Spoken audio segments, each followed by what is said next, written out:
Hey guys, good morning and welcome back in our YouTube channel for आपकी success. मेरा नाम है आरती और आज हम लोग डेली करंट अफेयर सीरीज में 29 मई के इंपॉर्टेंट करंट अफेयर्स को डिस्कस करेंगे। तो वीडियो स्टार्ट करने से पहले आपको बता दूं कि अगर आपको हमारे डेली करंट अफेयर सीरीज की फ्री पीडीएफ फाइल चाहिए तो आप हमारा टेलीग्राम ग्रुप फॉर आपकी सक्सेस को ज्वाइन कर लीजिए। वहाँ से आप इसे फ्री में डाउनलोड कर सकते हैं और जो टेलीग्राम की लिंक है वो इस वीडियो के डिस्क्रिप्शन बॉक्स में दी हुई है। तो चलिए स्टार्ट करते हैं आज की वीडियो। हमारा फर्स्ट क्वेश्चन है, यूथोपिया द्वारा किस नदी पर एक मेगा जल विद्युत परियोजना का निर्माण किया जा रहा है जिसने नदी के अनुप्रवाह में स्थित देशों यथा मिस्र तथा यूथोपिया के मध्य जल युद्ध की संभावना को बढ़ा दिया है। तो इसका राइट आंसर है ऑप्शन ए, नील नदी। ओके, तो आपको इसके बारे में बता दें कि अफ्रीका की सबसे लंबी नदी नील नदी के जल बंटवारे को लेकर जो है अफ्रीका महाद्वीप के कई देशों के मध्य एक दशक से अधिक समय से जो है वो विवाद चल रहा है। ठीक है, वर्ष 2020 के अंत में यूथोपिया और मिस्र जो है वो नील नदी पर जल विद्युत परियोजना के भविष्य को लेकर जो है वॉशिंगटन डीसी में बातचीत शुरू करने जा रहे हैं। ठीक है, आपको बता दें नील नदी जो है वो भूमध्य रेखा के दक्षिण से निकलकर उत्तर पूर्वी अफ्रीका से होकर जो है भूमध्य सागर में गिरती है। क्लियर, पढ़ते हैं अगले प्रश्न पे।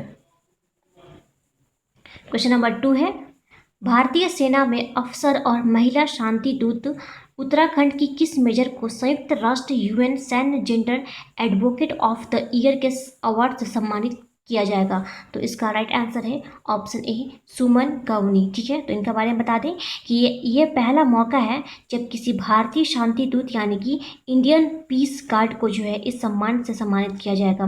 इन्हें यूएन मिशन के तहत जो है दक्षिण सूडान में तैनात किया गया था और इन्होंने अपना मिशन पूरा कर लिया है। तो इनके इस मिशन में जो है शांति प्रयास के लिए इन्हें इस उत्कृष्ट कार्य को देखते हुए यह अवार्ड जो है वो दिया जा रहा है। ठीक है, तो आपको याद रखना है कि सुमन कावनी को जो है वो सैन्य gender advocate of the year award से सम्मानित किया जाएगा। क्लियर, पढ़ते गए प्रश्न पे। क्वेश्चन नंबर 3 है, विश्व इस्पात संघ ने वर्ल्ड स्टील रिपोर्ट जारी की। इस रिपोर्ट के अनुसार भारत में क्रूड स्टील में कितने प्रतिशत की गिरावट आई है? इसका राइट आंसर है ऑप्शन डी, 65%। तो आपको याद रखना है कि जो विश्व इस्पात संघ है इन्होंने अभी हाल ही में वर्ल्ड स्टील रिपोर्ट जारी की है। इस रिपोर्ट के अनुसार जो है भारत में क्रूड स्टील में जो है वो 65% की गिरावट देखी गई है। ठीक है, क्वेश्चन नंबर 4 है, हाल ही में किस देश ने कहा कि वह कोरोना वायरस वैश्विक महामारी से निपटने के लिए पाकिस्तान के प्रयासों में मदद के लिए उसे $60 लाख देगा? तो ये कहा है अमेरिका ने। ठीक है, आपको बता दें कि ये जो अमेरिका है उसने पाकिस्तान में भयानक तरीके से फैल रहे कोरोना वायरस के संक्रमण से निपटने के लिए जो है अमेरिका $60 लाख की सहायता राशि जो है वो पाकिस्तान को देगा। ठीक है, अच्छा, पाकिस्तान से रिलेटेड एक न्यूज़ था कि पाकिस्तान के एयरफोर्स में जो है पहले हिंदू पायलट बने हैं, उनका नाम है राहुल देव। ठीक है, याद रखना, राहुल देव जो है वो पाकिस्तान एयरफोर्स के में बनने वाले पहले हिंदू पायलट हैं। ठीक है, नाम याद रहेगा। बढ़ते हैं अगले प्रश्न पे। क्वेश्चन नंबर 5 है, हाल ही में किस देश के प्रधानमंत्री ने कोरोना के कारण जो है देश में लगे आपातकाल को समाप्त करने का निर्देश दिया है? तो इसका राइट आंसर है ऑप्शन सी, जापान। ठीक है, आपको बता दें कि जापान के प्रधानमंत्री शिंजो आबे ने जो है कोरोना वायरस के कारण लागू आपातकाल जो है हाल ही में टोक्यो और 4 अन्य हिस्सों में जो है समाप्त कर दिया है। ठीक है, इसके साथ ही जापान में लागू राष्ट्रव्यापी पाबंदी भी जो है वो समाप्त हो गई है। ओके, अच्छा, आपको पता होगा कि हाल ही में जापान ने एक स्पेस ऑपरेशन स्क्वाड्रॉन को जो है लॉन्च किया था जो कि जापान के द्वारा अंतरिक्ष में छोड़े गए सैटेलाइट्स की निगरानी करेगा। ठीक है, बात करें जापान की तो इसकी जो कैपिटल है वो है टोक्यो, करेंसी यहाँ चलती है येन और यहाँ की जो पार्लियामेंट है उसे कहते हैं डायट। याद रहेगा, जापान की पार्लियामेंट को डायट कहा जाता है। क्लियर, अच्छा, 2020 का जो समर ओलंपिक है वो जापान के टोक्यो में होगा 2021 में, क्योंकि ये कोविड-19 की वजह से जो है इस बार 2020 का समर ओलंपिक्स कैंसिल कर दिया गया था। तो अब ये 2021 में होगा। ठीक है, जापान के टोक्यो में। और इसकी जो शुभंकर है वो है इसकी यानी कि जो मस्कट है उसका नाम है मिराइटोवा और दूसरा वाला का नाम है सोमाइती। तो याद रखना कि 2020 का जो समर ओलंपिक है जो कि 2021 में जापान में आयोजित किया जाएगा तो उसकी शुभंकर का नाम है मिराइटोवा और सोमाइती। ठीक है, अच्छा, इसके साथ ही आपको याद रखना है कि लैंड ऑफ राइजिंग सन के नाम से जाना जाता है जापान देश, ठीक है, याद रहेगा। और मणिपुर के एक डॉक्टर हैं जिनका नाम है थंगजांग थवाली सिंह, इन्हें जापान के ऑर्डर ऑफ राइजिंग सन से जो है सम्मानित किया गया था, ठीक है। बढ़ते हैं अगले प्रश्न पे। क्वेश्चन नंबर 6 है, हाल ही में किस देश के तेज गेंदबाज शेहान मधुशनका को ड्रग्स रखने के आरोप में हिरासत में लिया गया है? तो इसका राइट आंसर है ऑप्शन डी, श्रीलंका, ठीक है। आपको याद रखना है कि श्रीलंका के ये तेज गेंदबाज, इनका नाम शेहान मधुशनका है, इन्हें ड्रग्स रखने के आरोप में जो है हिरासत में लिया गया है, क्लियर। श्रीलंका के एक और प्लेयर हैं जिनका नाम है कुमार संगकारा।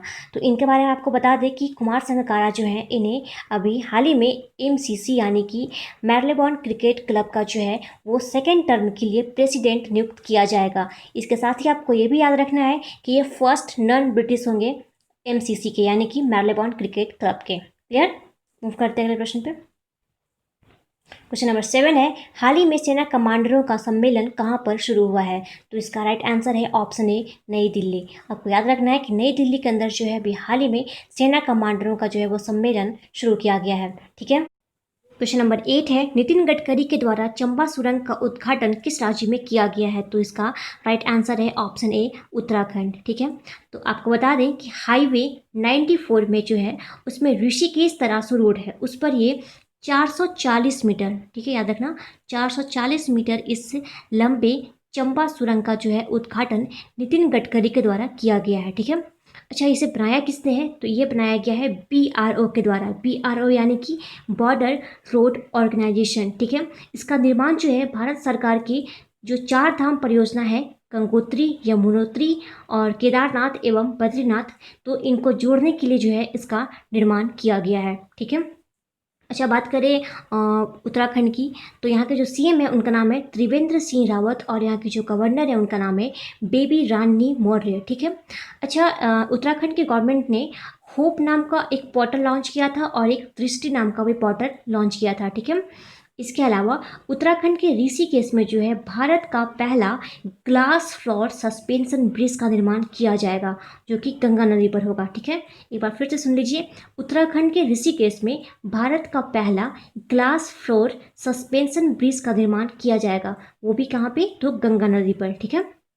भारत का पहला नेशनल पार्क जिसका नाम है जिम कॉर्बेट, वो भी उत्तराखंड में स्थित है, जिसे पहले हैली नेशनल पार्क के नाम से जानते थे, ठीक है।